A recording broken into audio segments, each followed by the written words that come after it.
Hello Capricorn, Sun, Moon, Rising, and Venus signs. Kamusta po kayo? Sana po nasa mabuti kayong kalagayan. Welcome back po sa Star Tarot. Kung bago kayo rito, welcome na welcome din po kayo. And thank you po sa inyong suporta. I truly appreciate it. God bless you all. Mga mensahe po ito for October 8 na titignan natin ngayon. So, it's time to go. Paunang message ninyo, it's time to go. Ayan. So, parang ang napipick up ko agad dito, relationship, no? Relationship. Maaring ang iba sa inyo dito is experiencing or yung hindi na maganda, no? Yung samahan ng ninyo at ng inyong karelasyon dito, no? This is not going to resonate with everyone, okay, Capricorn?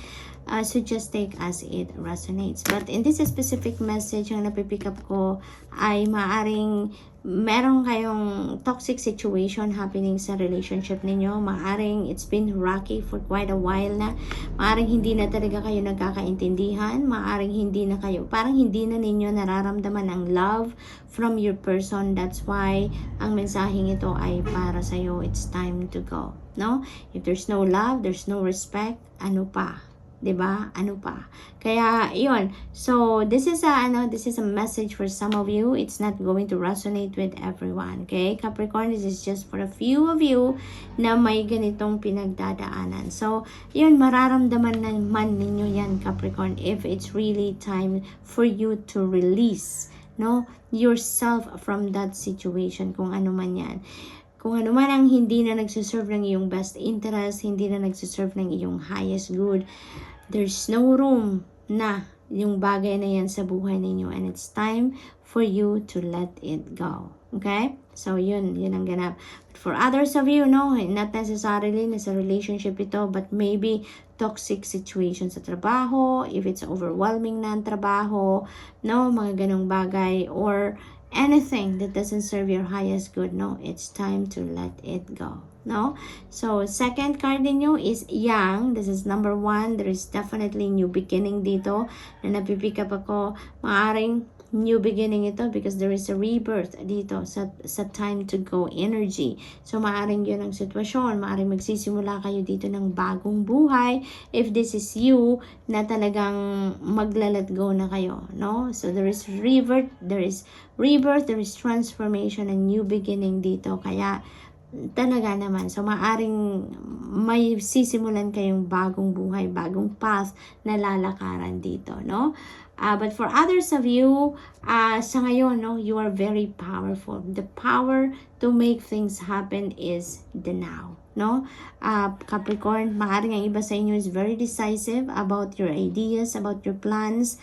Ngayon na gagawin nyo na, sisimulan nyo na, you're going for it, no? Yung ganon. So, you're feeling powerful ngayon that you want to make things happen for you. Now is the time for you to act on it, no?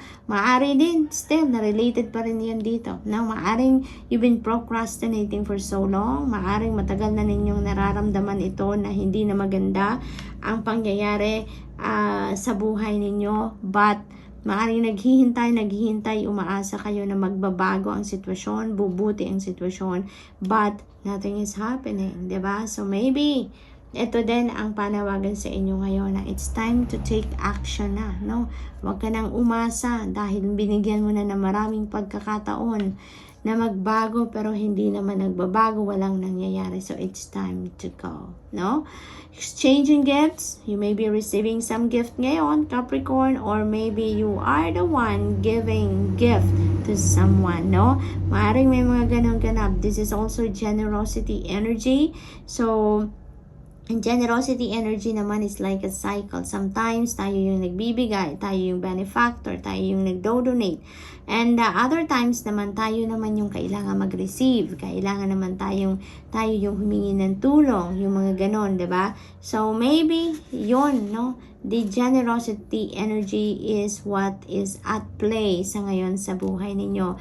Maybe you are receiving a blessing from the divine, and that blessing also is more than enough for you. That's why you can still give something to others din naman, no, Capricorn? So what else? We have unfinished symphony. There is an unfinished business dito, no? That you need to take action on. So, may mga hindi pa kayo, wala pang closure dito ang iba sa inyo. No? Kung ano man ang sitwasyon na yan, wala pang closure, wala pang malinaw na tuldok, kumbaga sa kung ano man ang sitwasyon na yan, that maybe, you know, yung mensahe nito na take action, ito yung kailangan ninyong aksyonan nang sa gayon you can move on talaga on a clean slate. Wala na kayong bagahe, wala na kayong babalikan, tapusin na kung ano ang dapat tapusin sa ngayon, Capricorn, no? So yun ang ganap dito kay Unfinished Symphony, kasi maaaring this is still haunting you, no? Parang, oo, physically ni-remove nyo na yung sarili ninyo from whatever this situation is, pero hindi pa rin kayo makapag-move on, hindi pa rin kayo makapag-move forward sa buhay ninyo dahil hindi pa kayo nakakapag-usap, walang closure pa, yung mga dapat ninyong i-discuss, hindi pa na-discuss. So maybe, ito yung panawagan din sa inyo na now is the time to take action towards that, nang sa gayon, matapos na kung ano man yung hindi pa ninyo na napapag-usapan, mapag-usapan na, nang sa gayon you can move on with your life on a clean slate na, no, Capricorn? But still, no, we are all given free will, Capricorn, no? We are all given free will, so use your own judgment and discernment on these situations. These are just messages for you, no? Suggestions lang sa inyo. If you're going to take it, it's up to you. If not, it's still up to you. Okay? We are all given free will. You can do whatever you want. Okay? Whatever you feel like doing. Okay? So, we have no place like home. Ang iba sa inyo, ang na-pick up ko dito, maaring nasa abroad ang iba sa inyo. Yan ang na-pick up ko dito. At namimiss ninyo ang tahanan ninyo, namimiss ninyo ang pamilya ninyo. You are missing your home. No? Parang siguro bago pa lang kayo sa kung nasaan man kayo ngayon, kaya hindi pa kayo masyadong nakakapag-adjust sa environment, sa lugar, kaya ayun, nasasabi ninyo there's no place like home talaga, kasi maaring na-homesick ang iba sa inyo sa ngayon, Capricorn, no? For others of you naman, this is about yourself, no? Maaring ang iba sa inyo have not accepted yourself fully, no? Yung entire self ninyo, maaring hindi pa ninyo natatanggap kung ano kayo, kung sino kayo, kung ano ang meron kayo, kung ano ang kailangan ninyo, kung ano ang kakayanan ninyo, no? What are you capable of doing? So, this one is reminding you to be authentic to yourself, Capricorn, dahil pagka ganyan, you're being true to yourself, you have accepted yourself fully, you know, nako, mas makikita din ninyo na walang kasing saya, no, when you liberate yourself, when you are free to express, to live and walk your truth, Capricorn, no? So that's all I have for you for today. I hope nakatulong ang mga mensaheng ito in some way. Thank you for watching. Love and light. Namaste. Hello Virgo, Sun, Moon, Rising, and Venus signs. Kamusta po kayo? Sana po nasa mabuti kayong kalagayan. Welcome back po sa Star Tarot, and kung bago kayo dito, welcome na welcome din po kayo. And thank you po sa inyong suporta. I truly appreciate it. God bless you all. Tingnan po natin ang mga mensahe ni Virgo for October 8. And so, napakaganda, no? We have Poised. And we have Serendipity, first two cards, and the Orphan naman, yung third card ninyo. So, dito, sa Poised, you're very confident, no? Very confident, may excitement din ako napipick up dito, na kung ano man yung gusto ninyong gawin, kung ano yung endeavor na pinaplano ninyo, it feels like you are super ready for it. You are going for it talaga, no? At alam nyo na kung ano ang gagawin ninyo. Alam nyo na kung kailan kayo magsisimula, kung ano ang mga kailangan ninyong gawin. So this is really beautiful. You're full of confidence, Virgo. Full of confidence. Sa Serendipity card naman, iba yung swerte naman ang nandito.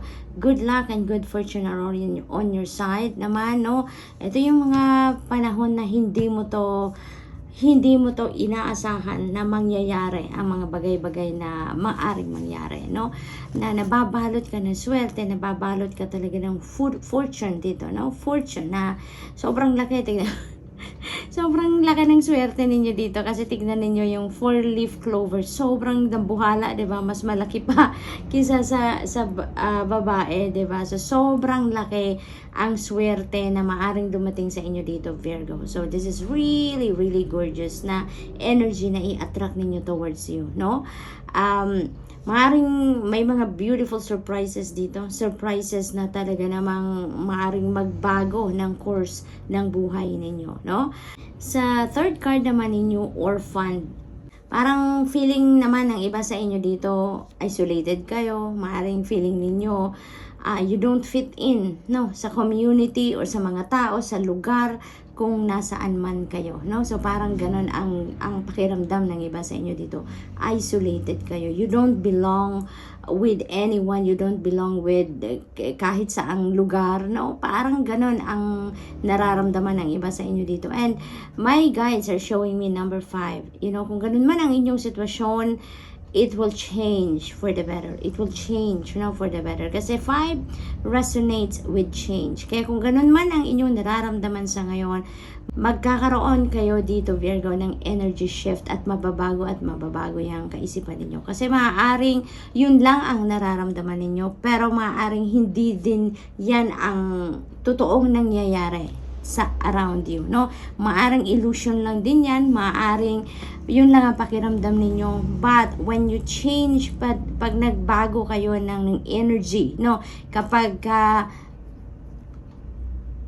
siguro tignan ninyo ang mga bagay, ang sitwasyon ninyo, ang nangyayari sa buhay ninyo on a positive note, then maaring hindi talaga yan ang sitwasyon ninyo, no? But whatever the case may be, that is going to change for the better, no? Eventually, you will have that feeling of belongingness. Eventually, you will have that feeling of importante ka sa mga tao, importante ka sa komunidad, importante ka sa organisasyon, yung mga ganon, ano? It will come, Virgo. I'm very positive on that. Kasi wala namang sitwasyon na hindi nagbabago. Walang bagay o tao na hindi nagbabago. Everything changes, everyone evolves, diba? Kaya kahit yung sitwasyon ninyo na yan, no? If you're feeling lost, if you're feeling abandoned, feeling alone, that is going to change. No, that is going to change. Maaring magkakaroon ka dito ng energy shift, no? Magta-transform dito ang pag-iisip ninyo, ang perspective ninyo. Maybe also change, no, around you. Kaya mababago din ang isip ninyo. So, maaring ganon ang sitwasyon, maari din naman na hindi. So, depende sa inyong sitwasyon, okay? We also have time to go. Ayan. So, may mga ila-let go kayo dito. May mga kailangan kayong i-let go. Isa na dyan, you know, yung pakiramdam dito na you don't belong. No, you don't belong to community, you don't belong to an organization, you don't belong to someone, yung mga ganon. Yung pakiramdam na yon, yun ang unang-una ninyong dapat na i-let go, no? Nang sa gayon, maging positibo na ang inyong sitwasyon, maging positibo ang inyong pag-iisip, ang inyong nararamdaman, no? For others of you naman, there is something that you are going to release talaga, no? Tulad siguro ng relationship, no? Ang napipick up ko dito could be relationship. Maaring nasa isang sitwasyon ka na hindi ka na masaya, hindi ka na feeling respected, hindi ka na loved, yung mga ganon, no? That's why maaring nagtsatsaga ka lang dyan, maaring naghihintay ka ng pagkakataon na baka magbago pa ang sitwasyon. Maaring ganun ang pakiramdam ng iba sa inyo dito, Virgo. But kung nararamdaman ninyo na parang nababaliwala na talaga kayo, parang you don't exist na, then you know what to do, diba? You know what to do. It's time to release yourself from that situation because you deserve to be loved, you deserve better, diba, Virgo? So, tignan natin kung ano pa. We have come to the edge. Ayan. So, when there is ending, there is beginning. So, ito, ending ito, and ending energy, and this one is a new beginning energy. So, napakaganda kasi parang yung swerte ninyo dito talagang may hatid na bagong buhay, bagong pag-asa sa inyo, no? Yung good luck and good fortune na to is going to wrap yourself talaga around this time at magbabago ang inyong sitwasyon for the better, no? Maaring ito bagong mindset, maaring bagong perspective in life, maaring bagong relationship, no? Maaring bagong trabaho o bagong place of residence. It could be anything that is new, no? Na bagong-bago para sa inyo ang papasukin dito ni Virgo, no? There is an excitement dito, no? And even dito sa time to go, parang there is an excitement din dito na kayo ay aalis na and you are walking towards something new, towards someone new. Maaari din ganun, diba? Kaya there is an excitement dito. Even if this is you taking risk, no? You're going to take risk dito. Pero there is an excitement and there is trust dito sa sarili ninyo, and you're trusting the divine that you have their back. So, good luck, Virgo. And that's all I have for you for today. I hope nakatulong mga mensaheng ito in some way. Thank you for watching. Love and light. Namaste. Hello, Taurus, Sun, Moon, Rising, and Venus signs. Kamusta po kayo? Sana po nasa mabuti kayong kalagayan. Welcome back po sa Star Tarot. Kung bago po kayo rito, welcome na welcome din po kayo. And thank you po sa inyong support. I truly appreciate it. God bless you all. Tignan po natin ngayon ang mga messages ninyo for October 8. Ayan, so first 3 cards ninyo, Fork in the Road, Thinker, Change in the Wind. So, meron ditong sitwasyon ng iba sa inyo na maaring nasa gitna kayo ng or nahaharap kayo sa isang important decision making dito, no? Which way am I going? Am I going to the left, to the right, or what should I do, no? Nasa kayo? Nasa fork in the road kayo. Nasa indecision stage kayo sa ngayon. Kaya siguro malalim ang iniisip ninyo, 'di ba? Sa Thinker, napakalalim ng iniisip ninyo. There is dito seryosong mental journey ang nagaganap dito kay Taurus, kasi nga hindi kayo makapag-desisyon, hindi kayo makapamili ng choice ninyo dito na nasa inyong harapan, no? But you know what, Taurus, in cases like that na there is confusion, there is an indecisiveness, ang tanging makakatulong din sa inyo yan is your intuition, because your intuition knows kung ano ang best para sa'yo. Kaya napakahalaga lang na mag-tune in din kayo sa iyong intuition, nang sa gayon malaman ninyo, ma-figure out ninyo ano na nga ba ang mas mabuti ninyong gawin, ano na nga ba ang kailangan ninyong gawin para nang sa gayon ay makapag-desisyon na kayo, nang sa gayon matapos na kung ano man ang bagay na to na kailangan ninyong decisionan, no? There is a change in the wind. Maaaring ang pagdidesisyonan ninyo dito is to reconsider something, no?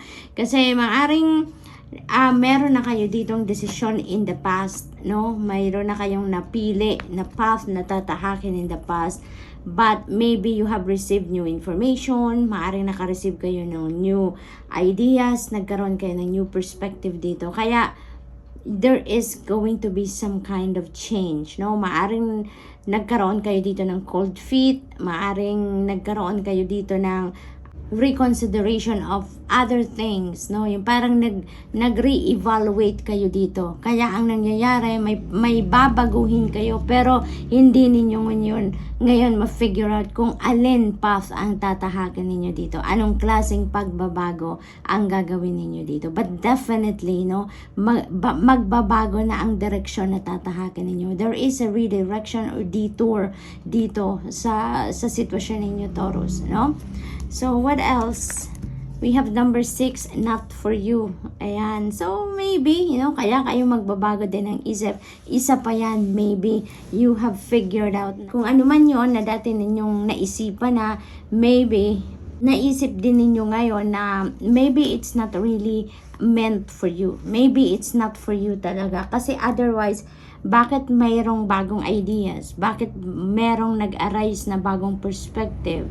'Di ba? Bagong information, bagong inspiration. So maybe naisip din ninyo 'yan, no? Kaya kayo ngayon magbabago ng direction na. Although hindi pa kayo makapagsiguro kung alin nga na path ang tatahakin ninyo ngayon. Aling option dito ang kukunin ninyo, no?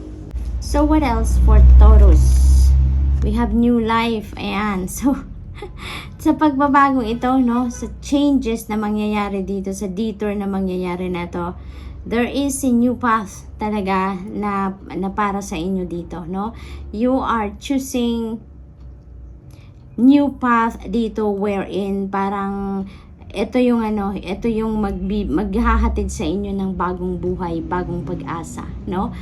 This could be related to career, to trabaho, no? Or to a relationship. So, maaring ganon. Maaring meron ditong iiwan ng relationship ang iba sa inyo. That's what I'm picking up.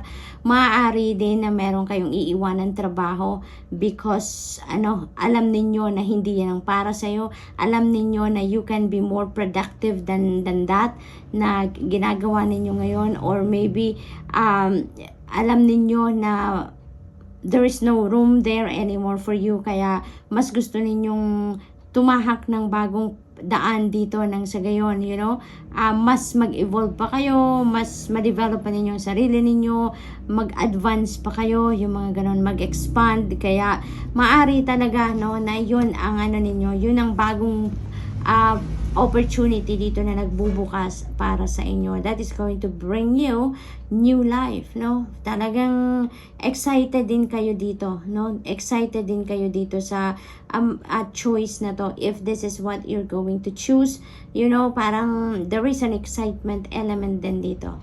So that's all I have for you for today. I hope nakatulong ang mga mensaheng ito in some way. Thank you for watching. Love and light. Namaste.